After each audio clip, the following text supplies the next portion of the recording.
Hey everybody, I'm going to show you how to install a GTX 1080 EVGA hybrid water cooler kit. The kit works for the Founders Editions to all the major brands: NVIDIA, Asus, MSI, and obviously EVGA, plus their end of higher end cards with the ACX fan coolers. Just real quickly show you the tools you'll need. Obviously electronics kit with screwdrivers. Supposedly on this kit you're going to need a 4mm socket, so I have the standard version with the wrench thing there. Also, you're going to need some Arctic Silver thermal paste. Then here you're going to need a credit card to paste it on there and get it smooth, one layer application. The cotton pads and the Q-tips are for removing the old thermal paste from the factory, plus the alcohol is needed. They recommend using a better alcohol than this for electronics, but I found that this alcohol works just as good. Just don't use a lot of pressure and scratch the die of the chip. Here is the GeForce kit. It came in the mail yesterday for me, and there is Founders Edition. I have the Asus model of the card, and in a moment here I'm going to have my beautiful assistant help me film this because I can't zoom in. I don't have the remote for my Handycam yet, and I'm going to do an unveiling of the box real quick just to go over it, and then I'm just going to show you how to install it. I have installed water cooler kits on the 980s before I got this 1080. It was a Cooler Master bracket with Cooler Master enclosed water pump system. It was fairly easy, but the shroud on the older cards was not very good looking aesthetically. This new one's pretty nice, plus it has a lighted logo on the side and it's fully enclosed. So anyways, we'll get that started. Okay, this is the unveiling of the hybrid kit.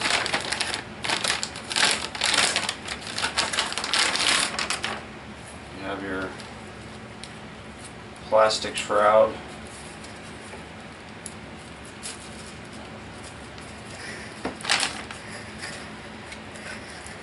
Comes with the memory thermal pads, which if you buy this kit you'll notice that it erroneously says to mark the spots in step 6 for the pads, which makes no sense because it already has the pads. I read this online that everyone noticed that step in the instructions was not correct. In fact, you're going to have your bag of accessories with the screws and standoff stuff and some wraps, I guess, to hold the braided cords together. The new EVGA one has the braided cords over the rubber, which supposedly will keep it from drying out and cracking so fast. There's your die. And then you got your radiator and your fan, just like all the other ones. No big deal. You've done this before, except dealing with a new bracket. So set that aside. Actually, I'll keep that now.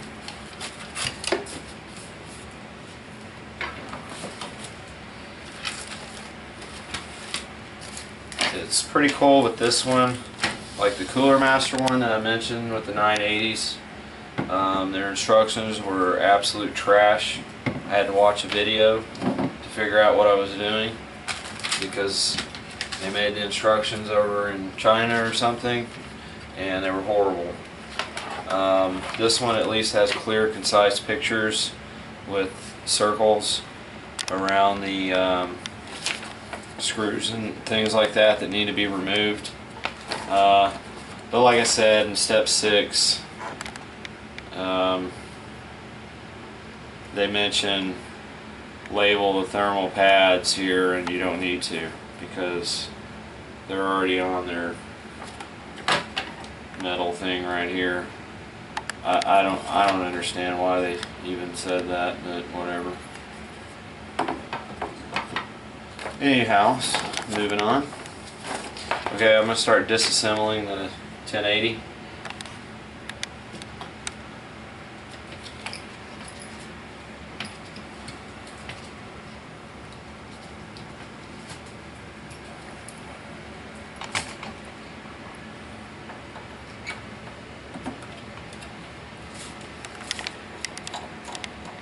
And some people insist that you have to use an electronic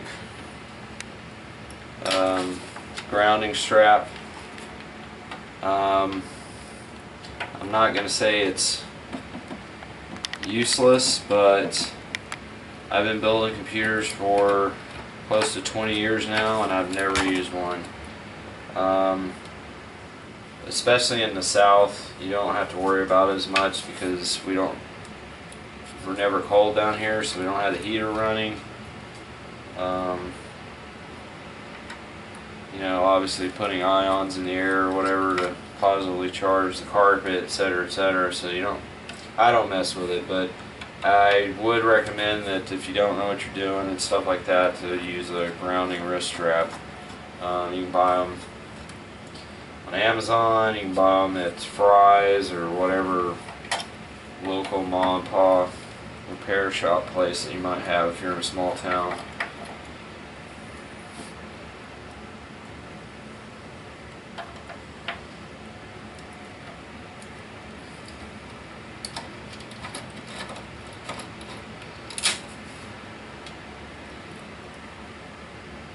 So I'm just removing the small screws like mentioned in the thing here. You will leave the heat spreader screws in for the chip. Those get removed in a later step.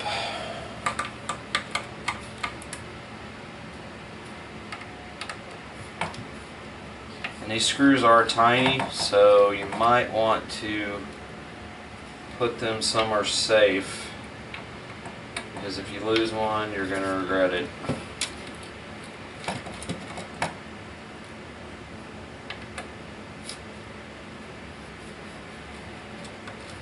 Can you hand me a small, one of those little things or something to put them in?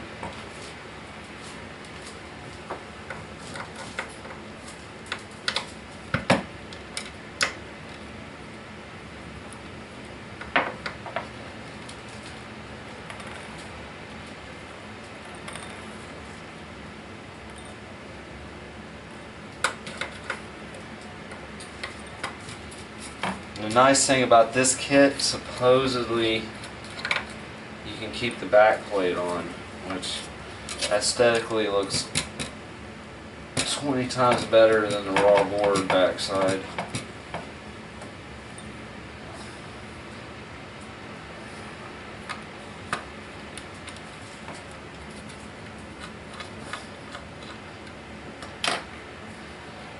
Okay, so back plate should come off like so.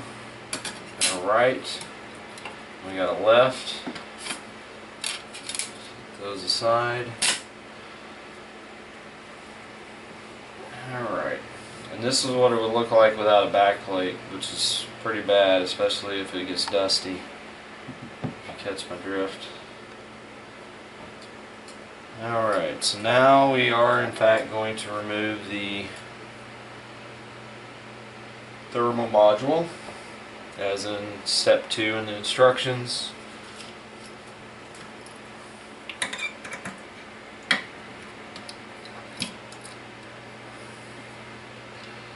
And if I'm not mistaken, you're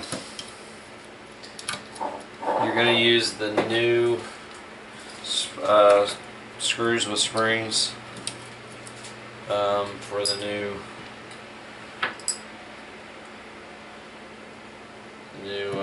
heat dissipator for the chip.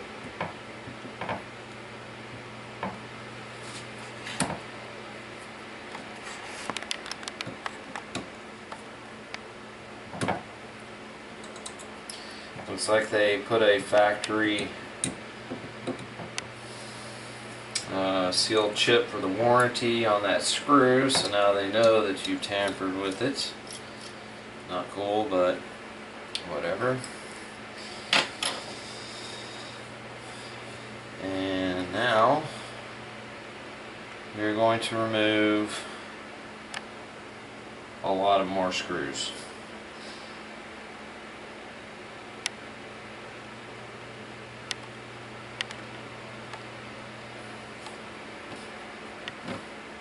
And this is the point where you actually need to use a socket.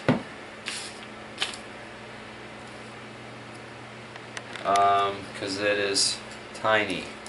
And I'm actually concerned because I don't know if I've got one small enough.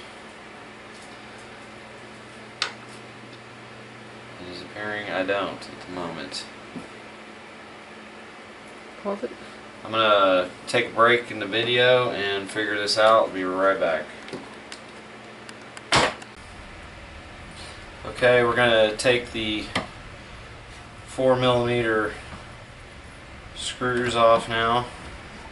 You do have to have a 4mm socket for these screws. They do not have a Phillips head or flathead. You have to have a socket. Most annoying.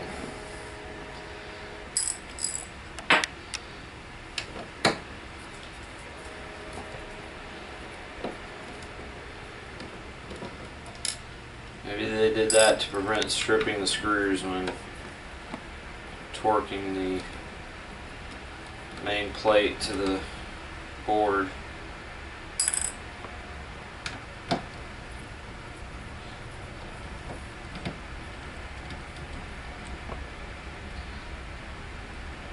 One thing I'm interested to see when I get this together, because there aren't any videos online on how to do this install, which is why I decided to do this, so you guys can see how to do it in a fairly professional manner.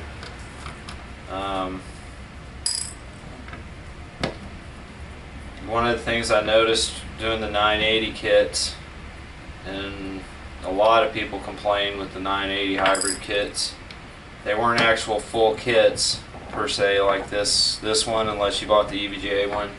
So when you're mix matching, like Corsair and NZXT, I guess, had their own, I think that's their brand name, their brackets to hold the actual heat dissipator to your chip, your boards would warp severely from the pressure on them.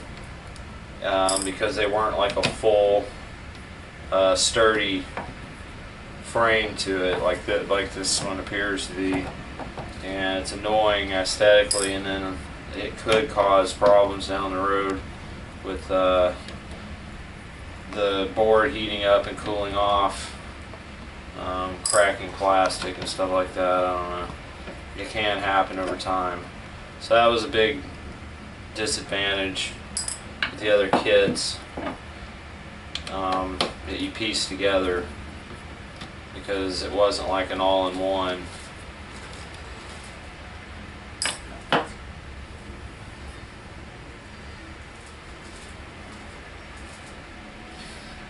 I'm just checking to make sure I got them all.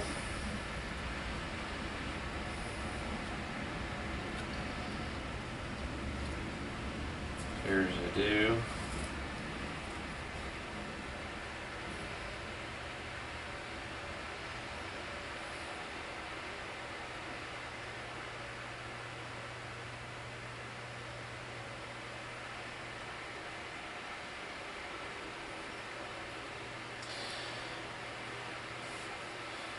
Okay, so just checking the instructions, make sure it didn't screw anything up.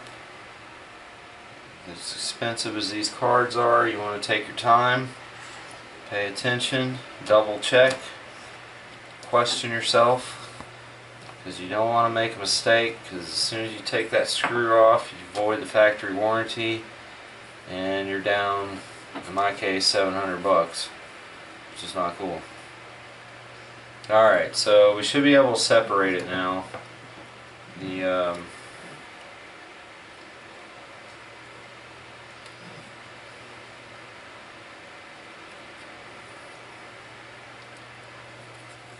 board. It's going to be kind of stiff. I don't know if you noticed, but I had to pry it up a bit to get it to start coming off. The reason why is because the thermal pads in here, the adhesive is really stuck.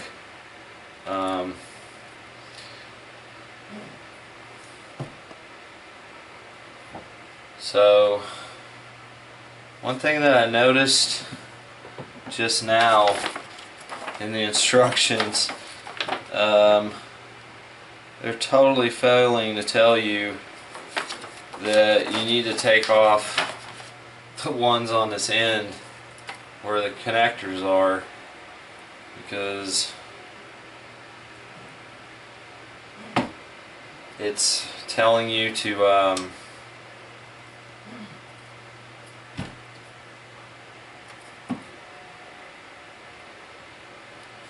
I mean, you have to take these screws off here.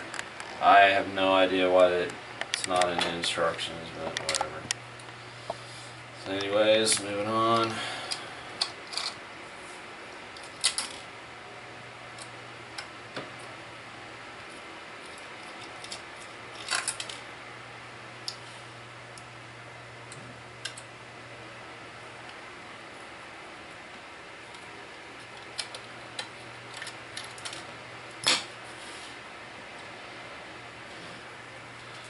You gotta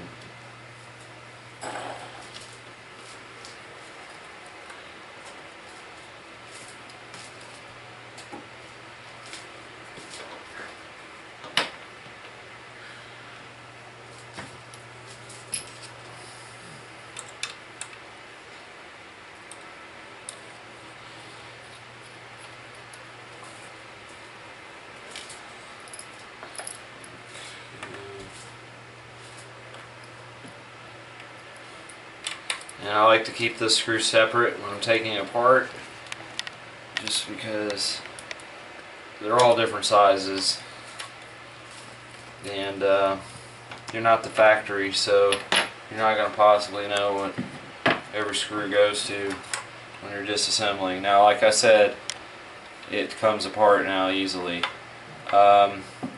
Taking very good care, you need to unplug this. This one's actually the, I believe, the light for the lighted GeForce logo here, and then this one being the fan power from the board. As you can see, there is your actual chip. That is the heart of your GPU, and you must take great care in not scratching it or getting it dirty. And I'm going to try to get this fan power off, or fan power off.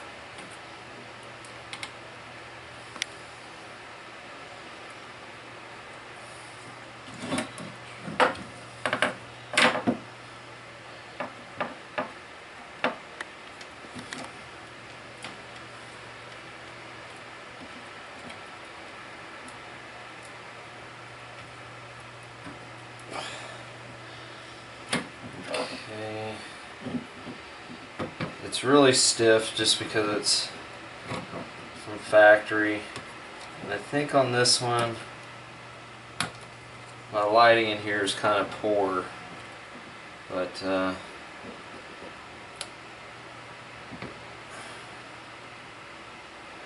tell if I'm supposed to pry that up or push it in. One moment.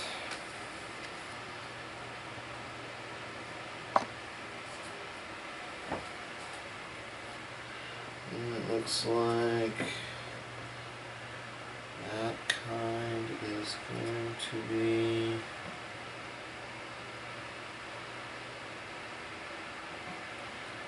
I have no clue.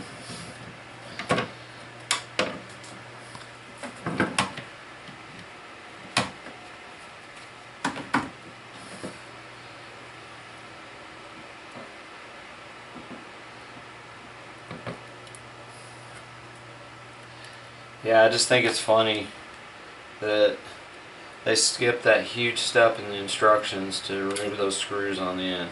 Okay, to remove this fan power cord, I just got my fingernails along the edge and just rocked it very gently back and forth while pulling, and it comes out. It's not clip on or anything like that. Okay, so there's your $700 worth of video card, this tiny thin board. It's super awesome. Just seems like it's a lot of money for that. Okay, so basically this entire thing here is absolutely useless. It is no longer needed because it has the piping and vent systems to cool off naturally with the airflow, and I am going to store it away in case one day I don't know, sell this video card without the water cooler or something. I don't know, but I'm going to go ahead and take the thermal paste off because I need to put it back on. It needs clean thermal paste, and it will never look as good as the factory thermal paste.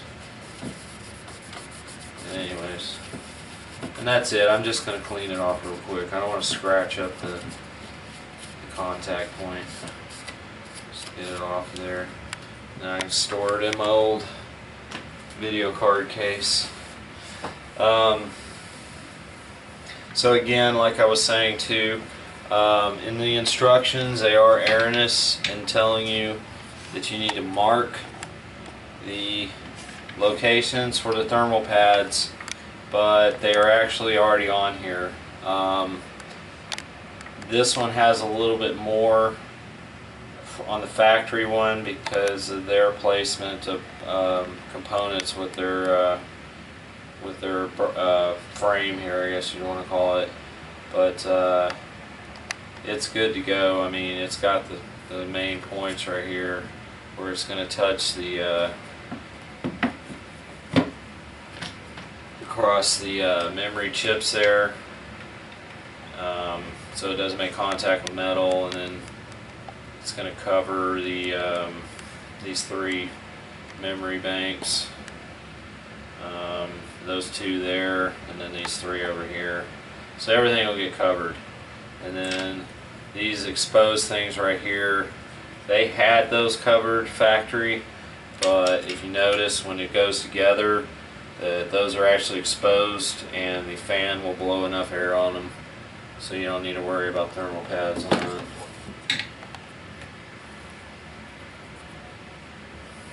And this thing keeps falling off on me, it's driving me crazy. Anywho.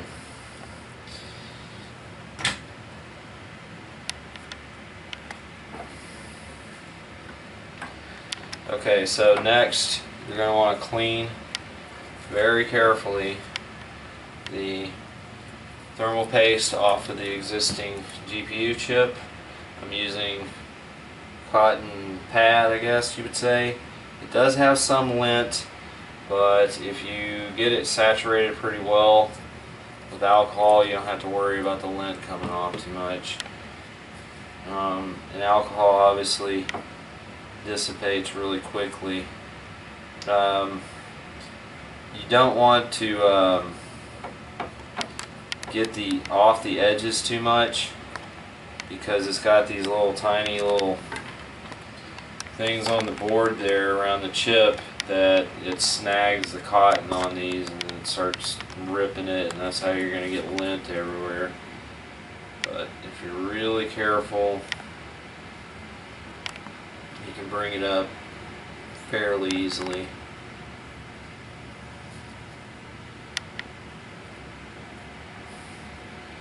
As you can see, I pretty much got all the gunk off. Sometimes I use a Q-tip because in those edges it won't come off. I got lucky this time, it seems to be cooperating. Some of that stuff's already caked up pretty good. I'm just going to go back, make sure everything is clean. And like I said, being careful about the lint. You do not want lint on that chip when it starts up, especially in between these I don't even know what they're called, transistors, diodes, who knows. It's part of the chip circuitry though, and it'll cause a short circuit in between two of them if it's a piece of lint laying between them. So that's why it's very important you clean it correctly.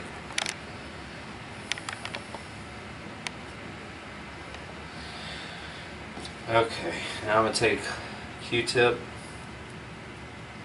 and go with the flow of those little chips, so that way I'm not snagging lint in between them by going across them. I'm going with them. Just because I have some more thermal paste stuck.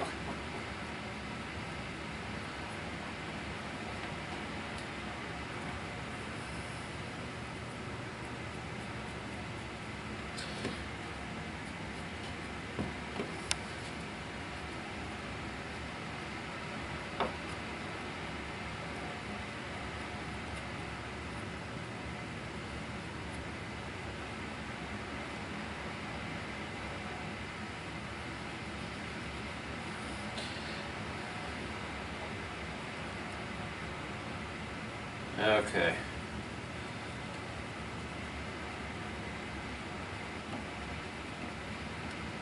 Doing pretty good there.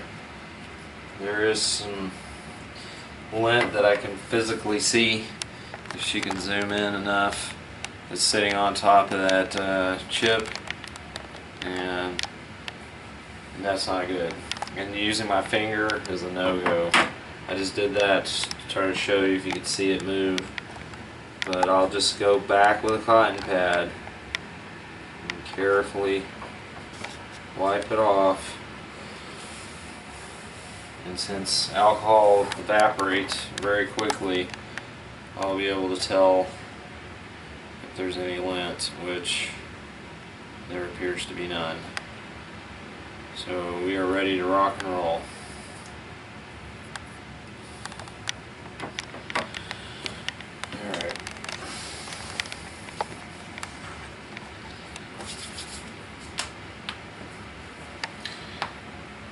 Okay, so the next step in the instructions appear to be correct. I want you to separate the water cooler and the shroud die cast. So basically you don't put the cover on yet. That's like the last step. It's going to have the fan powers right here. So we're going to move over to step 7. So you're going to put this die casting frame module on the PCB board. while you're doing that,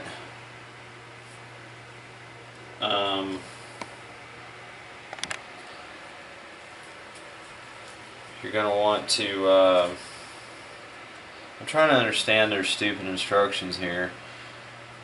Again, erroneous instructions. I guess they figure I don't know. You should see these instructions though. It doesn't even tell you to put the power to the fan back on before you press down on this thing, but whatever. So I'm going to go ahead and do that. I've got the power attached. I'm going to pull the wire up and through. It should hide fairly decently.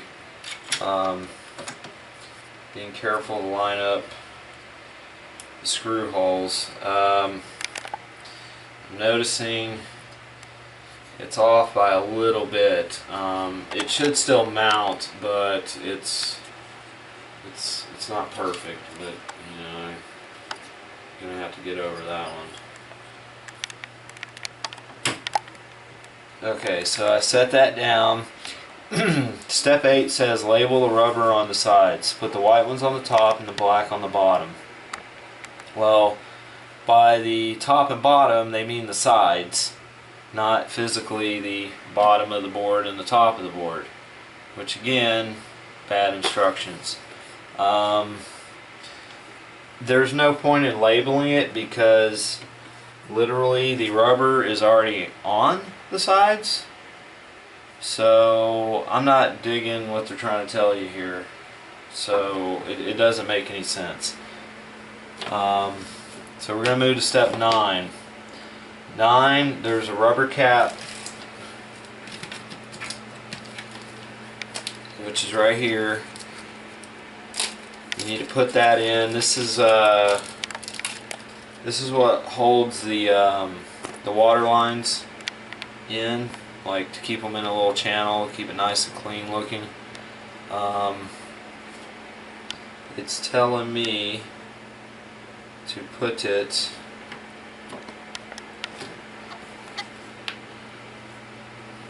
right there, which I don't like because there's in the picture I have no gap. In reality, I have a gap in between these two pieces. Not cool. I don't know if maybe that's a thing between ASUS and the EVGA card, since I have the ASUS card. I don't know. They're all supposed to be the same exact form factor. But that's just not flying right now, so I'm already getting over it and we're moving on though.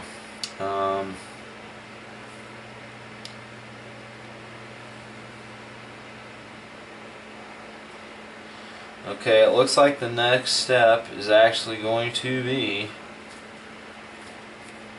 to put the block on the GPU. Interesting. And I did forget to mention that the new one will actually come with thermal paste already applied to it, so we're good to go. I always use the factory stuff. It works fine. I mean, unless you're going to be overclocking your video card insanely, you don't really need to worry about putting anything better than factory. Besides, you're not going to be able to overclock the Founders Edition very much because the Founders Edition is only what 8-pin or 6-pin power source, which you can only get so much wattage into it anyways and you reach the cap. So you're good with thermal paste from the factory. Okay, so as per instructions, you're going to basically take, let's set this down for a moment. Just be sure that doesn't touch anything. They give you new mounting springs, screws. Use them, because apparently they are slightly different. I think that's what I read. Let's see.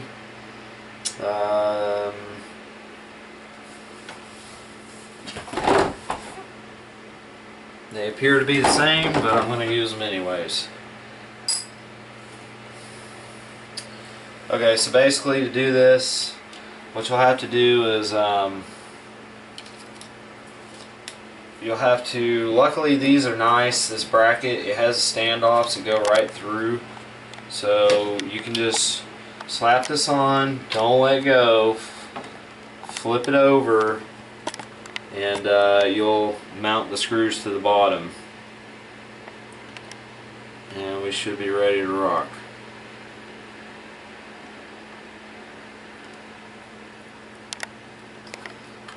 Okay, so what I'm going to do now is I'm going to pick the board up, flip it over like so. I see my holes are lined up.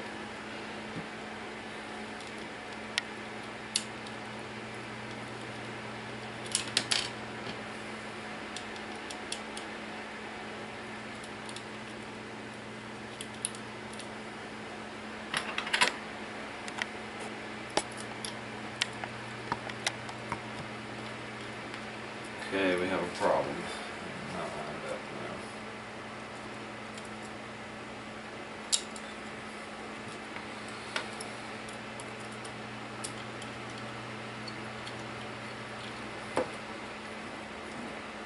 now. Okay. And you don't want to, like I just did, you don't want to over torque one side. Let it, it's just like putting on a car tire. You're supposed to, you know, go on one side then the next, just to barely get each screw started.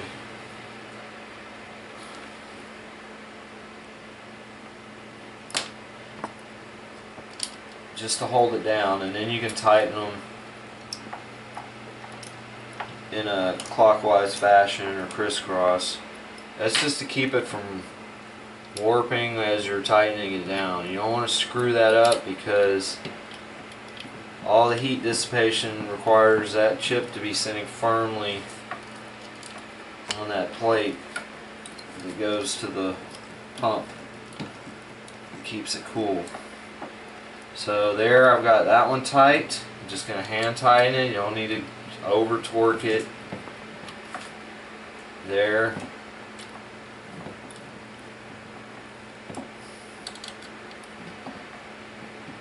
Okay, that's it. Okay, we got water cooling on it now. So next, we're going to move to step 11, which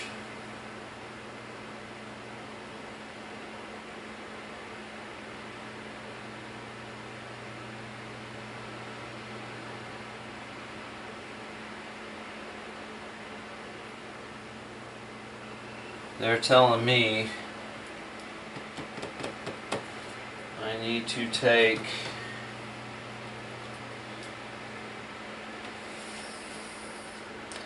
this existing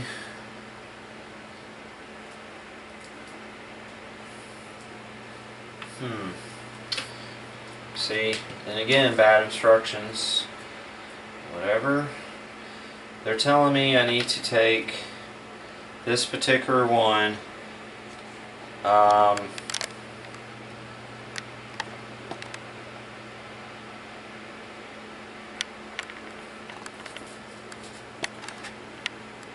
I need to plug it in here to this, and then this. Basically, it's going to take the power going to the fan to also run the pump at the same time, and then this one here is going to route to the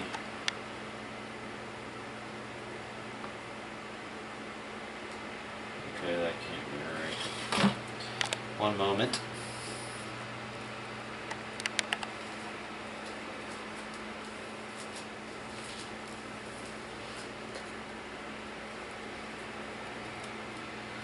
Ah, yes, okay.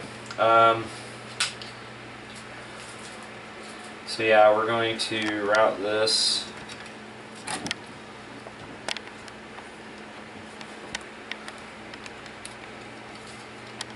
probably underneath.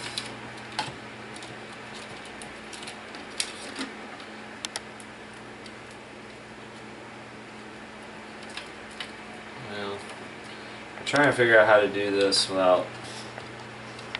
You can't get it anywhere close to the fan. So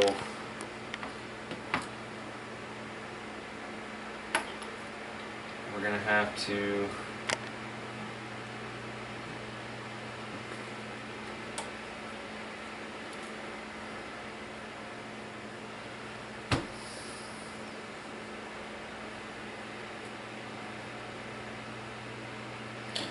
Okay, step 11 says unplug the power for the existing fan plug in the water block. Pass through the power cable into the card's power header. Then reattach the fan to the card via the pass-through. Make sure the wires do not touch the fan. Please use included strips of tape to attach the wires to the plastic around the perimeter of the fan.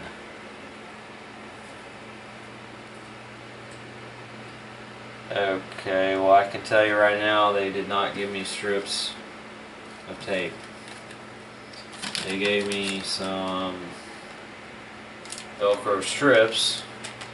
That's just to hold these together, I'm assuming.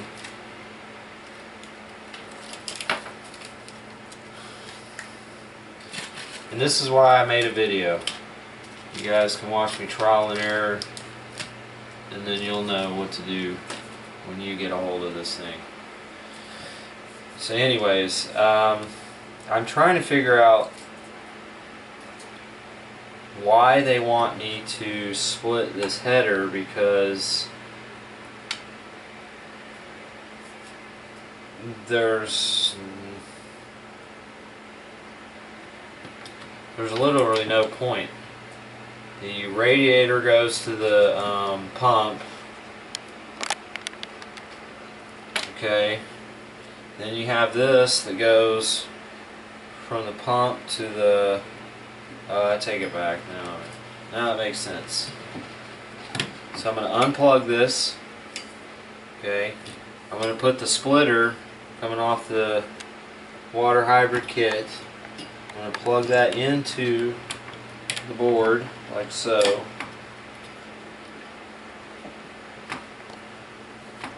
Okay, and what that's allowing me to do is the board is going to power the pump, and then at the same time it's going to power the fan for the memory modules, just like so. And then your biggest deal is to make sure these things aren't touching the fan, because you're going to regret it. You get this thing all together and then you hear it rubbing the fan, and then you get to take it all back apart. How fun would that be? So what I did is I just plugged it up like that. I folded this down. It seems like that's with the tautness of me kind of keeping it around this edge right here. That's going to be good enough. There is a screw hole here, but that's not going to affect the wires. So we should be good there.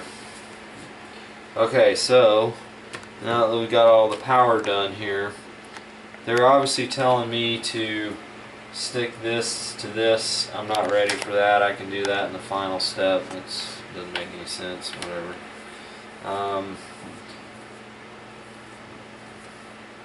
And I'm trying to figure out, because in their diagram, apparently this was like the prototype beta alpha version of it when they took these photos, because the wire, this wire is actually in between those two water hoses, it looks like to me, and that ain't gonna happen right now. So I've got a gap right here.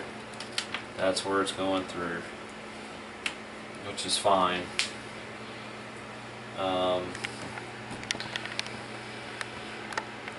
Okay, and let's see.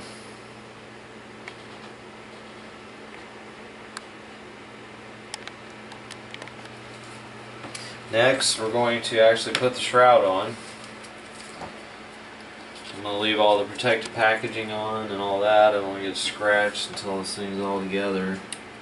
It does have alignment on one side. Use my screwdriver, clip it down in there.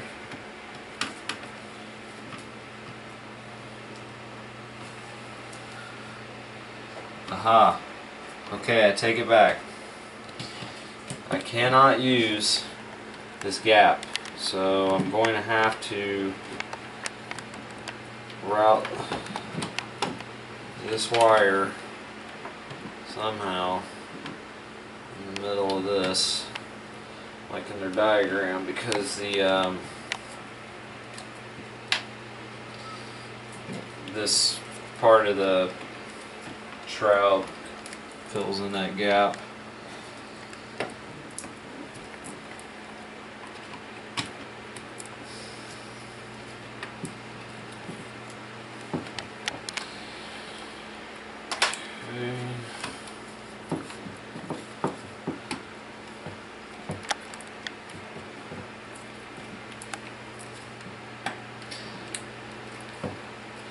Alright, we're looking pretty good. I'm going to check fan clearance, make sure there's nothing rubbing on it, and the wires are good there. It is a pretty tight fit. I can feel the pump is literally like right underneath that plastic. But all the screw holes are lining up good. So really now it's just a matter of putting it all back together. And unfortunately the instructions, I guess you're just going to reverse engineer it by the instructions they gave you. Now they give you all these screws, and I'm not seeing any difference between the new and the old, to be honest with you. It looks like everything's the same. Yeah, well, let's see. Okay, these are different. Oh no, that's those there. So this is for the end of the board. But see, they give me all these screws and stuff, and I've got no instructions, man. Nothing. I got no package content. I got nothing. So, with my Ninja MacGyver skills, I'm going to have to figure this out. Because the old card obviously did not have side screws. They're saying bottom has 3 screws, 1, 2, 3. There will also be 3 on that side, and then 2 at the ends, and that's just to hold the shroud down. So we're going to figure out which screws they're talking about. I'm assuming these. I'm going to try one.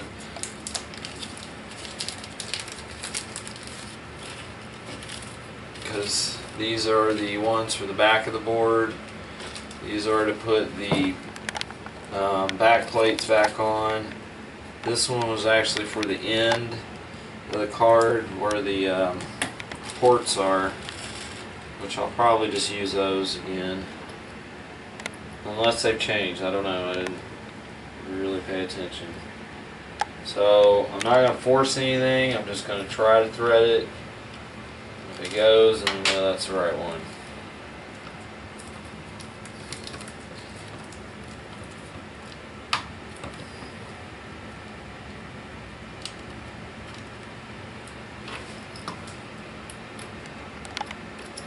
And that appears to be the correct ones. Alright, we're in business.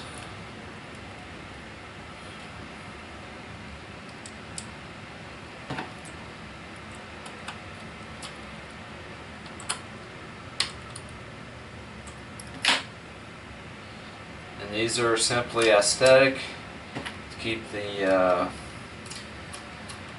cover on, so you don't need to torque them down anything crazy and strip the screw hole.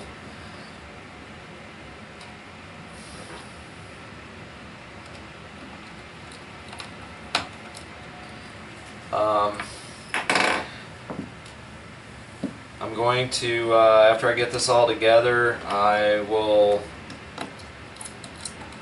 have it to the point where I have it in my computer, and we will check out a benchmark just using the ASUS software.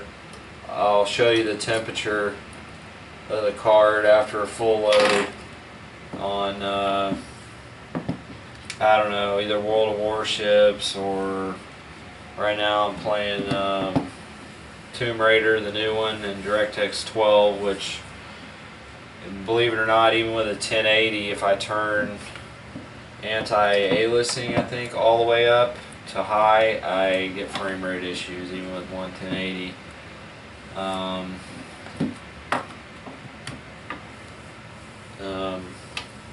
But hopefully, maybe, I'm actually planning on doing SLI. That's why I got this hybrid kit, because when you sandwich them together, the one closest to your CPU on your computer usually bakes because of the airflow problem. At least I noticed that with the 980s.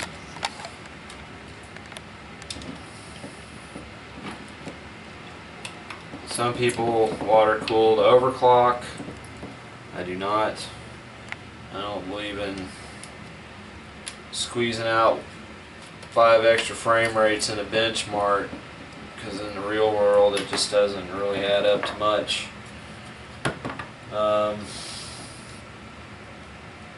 Because the benchmarks are just theoretical games in the first place. There's nothing out there that's that crazy anyways. Okay, so I'm going to take my original screws that I used to take off the end of the board here.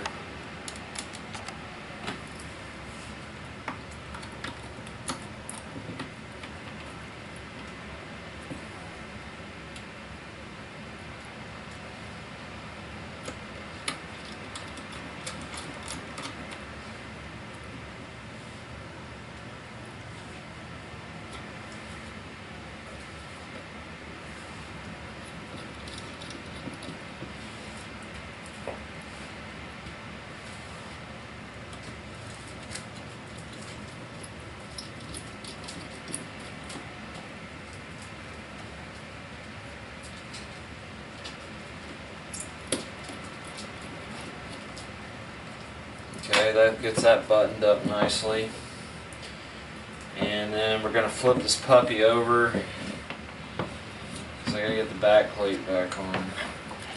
Plus, I got to get all those other screws back on. I'm starting to think that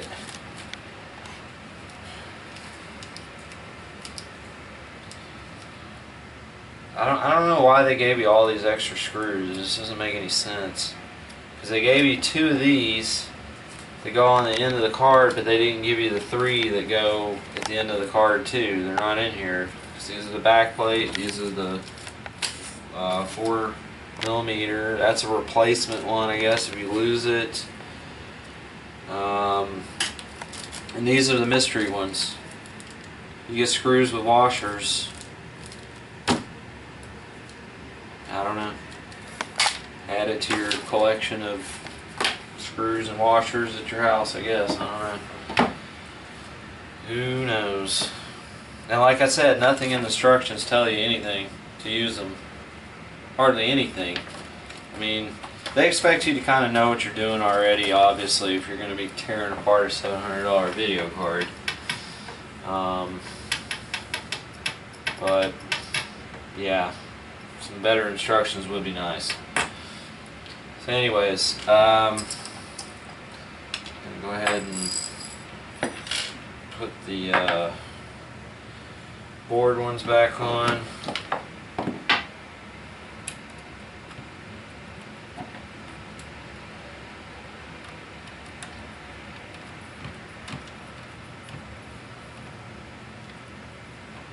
And you don't want to over tighten this. There's no need. Okay, so just a little hand tightening, that's all it needs. I mean, it's not a car, don't force it. It's as soon as you feel it getting tight, go a half a turn more, and that's it. Not even half, I meant a quarter turn more. So right there it's tight. I went that much more, that's it.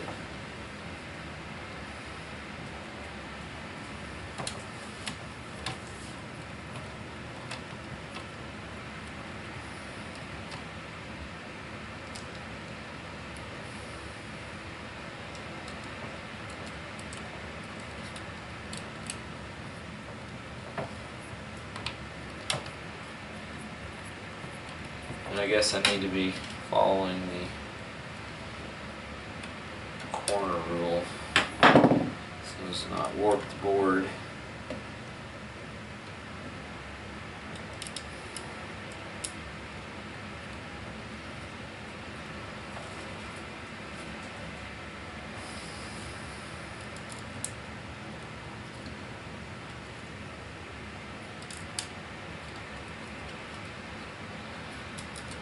I have to say this is a fairly easy install. It was really clean.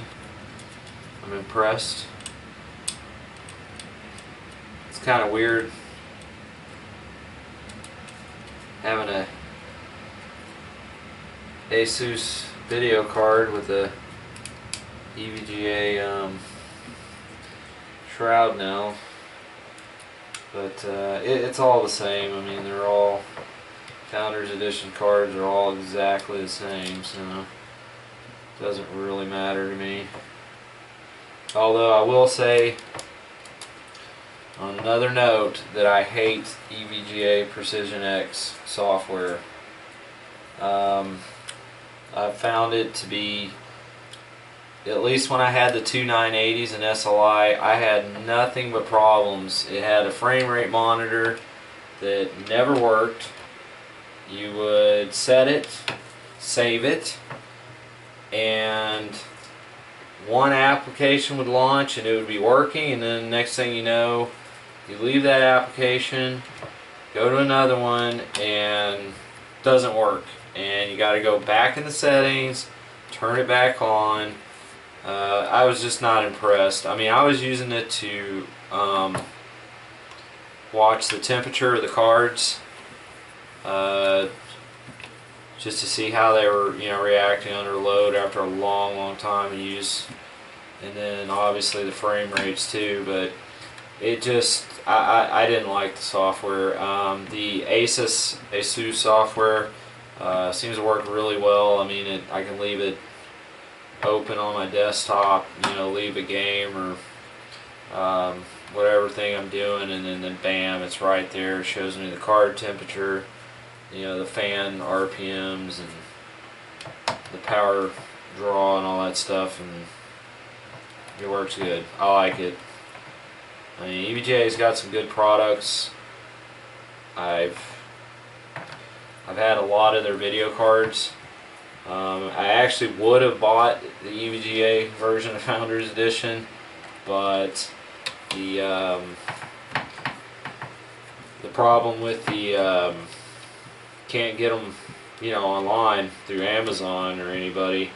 Well, the Asus was always available at the retail MSRP price, so I decided to go with Asus just because I have a lot of Asus products. I have a 4K Asus monitor, Asus Maximus Hero 8 motherboard, Asus memory, not memory. I can't even remember what else it was. Something else. Anywho's. So there we go. That's all together. So make sure I got them all.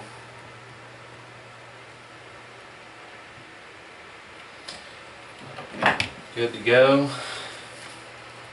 Got the two last screws here on the end.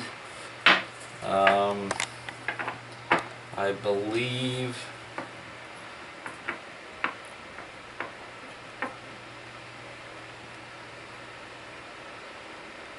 okay, those are from the back plate.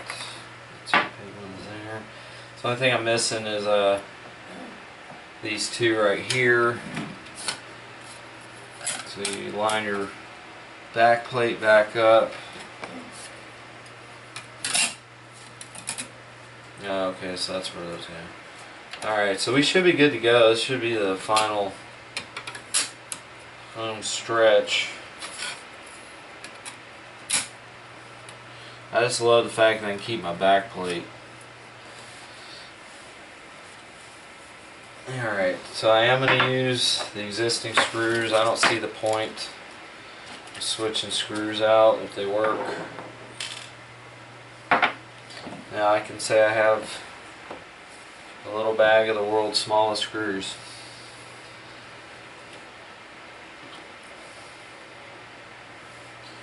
You have to be really careful trying to get them in the hole.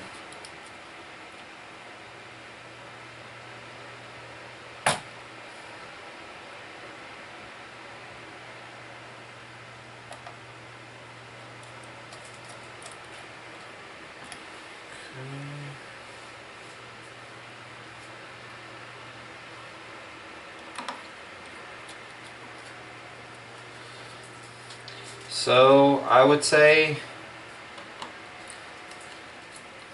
I haven't tested everything, but I've already seen the specs of the temperatures of the GPU with this kit by a few people who were lucky enough to buy this kit already. And I mean, it's typical of water cooled. You're going to run about 30-31 degrees Celsius at idle. And max load after several hours usually about anywhere between 50 to 53 degrees Celsius, which is about 20 degrees Celsius cooler than the stock fan cooler. So that should keep your card alive a lot longer. It should overall benefit your frame rates, especially in games that are really hard on the card, like Tomb Raider and DirectX 12, or another killer on cards was GTA 5.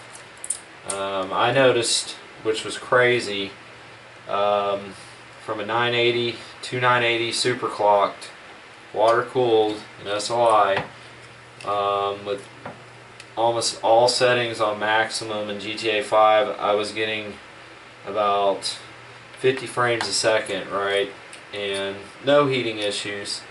But I switched to this one card, which the benchmarks for the 1080 in GTA were telling me in 4K I was only going to get about 30 to 35 frames a second on average.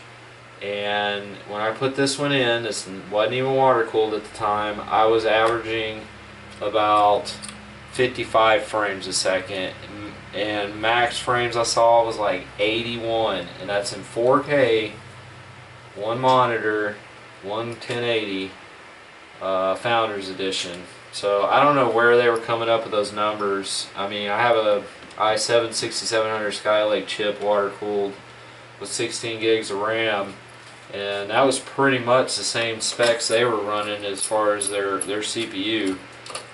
So I don't understand where they were coming up with those crappy numbers, but I was impressed, let's just say that, because I thought I was going to have to get two cards right off the bat to be able to keep running GTA and with decent frame rates. Although I don't really play the game that much anymore, just because it's old. But I've got a buddy who likes to try it online every once in a while. So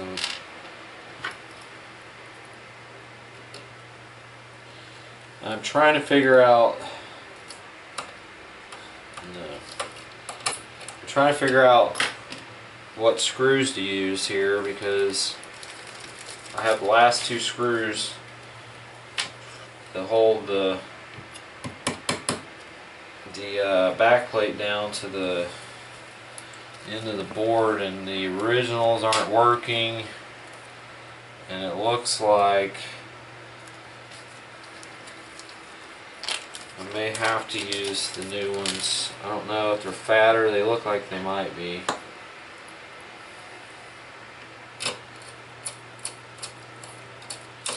Nope.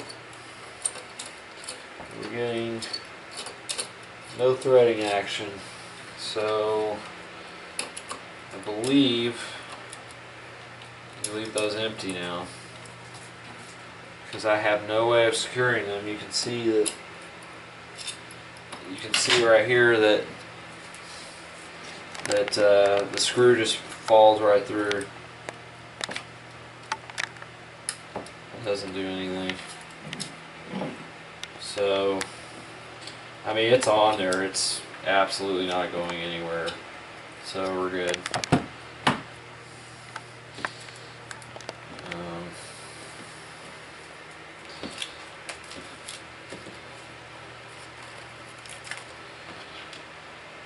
Alright, let me just show it to you when it's complete. There's the radiator. Plug this to this real quick. So it's all closed loop with electricity. Unfortunately, it does all draw from your PCI slot. Because on the previous ones I've ever dealt with, you actually plug them to your motherboard. But I guess as long as you got enough juice from your power supply and decent motherboard, you'll be fine. Alright, I'm going to go ahead and remove the shroud protective plastic now, which not cooperating. Maybe I should have took it off before I put it together. I just didn't want to get scratched.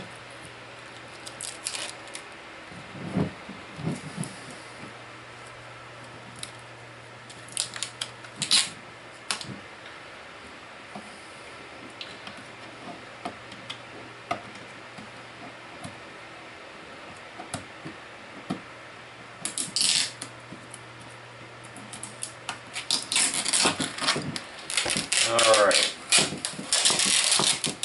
there she is, completely finished. Looks really nice. I mean, comparatively to the old one,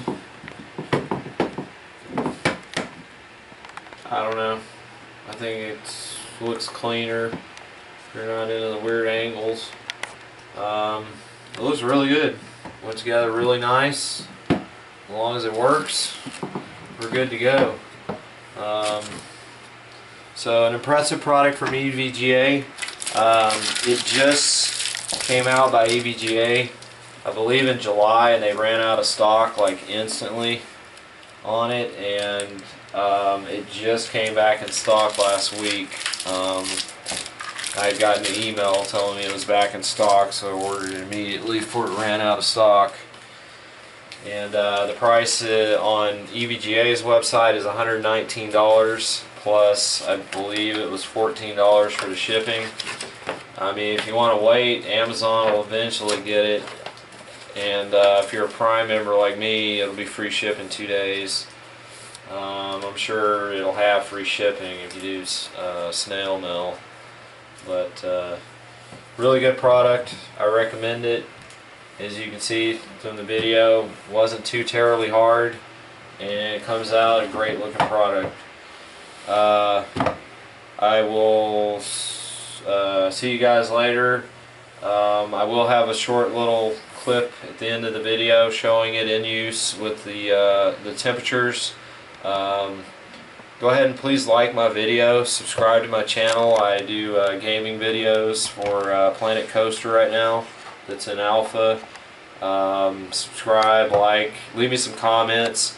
Like I said, I think I'm going to be the first person with a video for a tutorial on this, so I think it's going to be pretty popular because there isn't any other ones.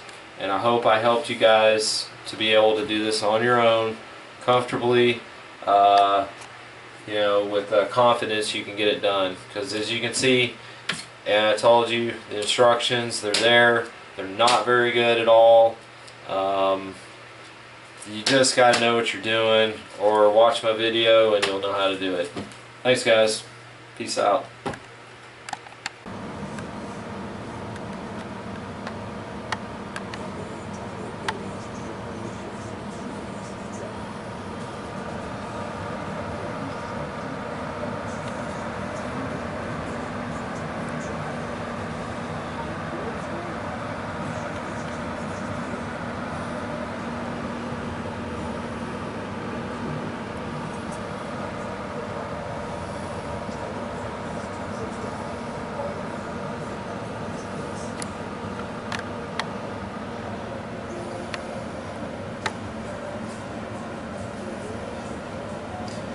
There you go, 24 degrees Celsius at idle.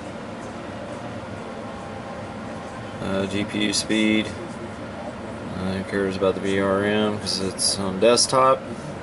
So I have achieved quite a bit of difference in the temperature. I'm not going to do a video after full load because I guarantee you can just look at specs online or anybody else's reviews, and full load you're going to get about 50 to 53 degrees Celsius on average with a full load after several hours with full load on the card. So it achieves exactly what you pay for and looks great.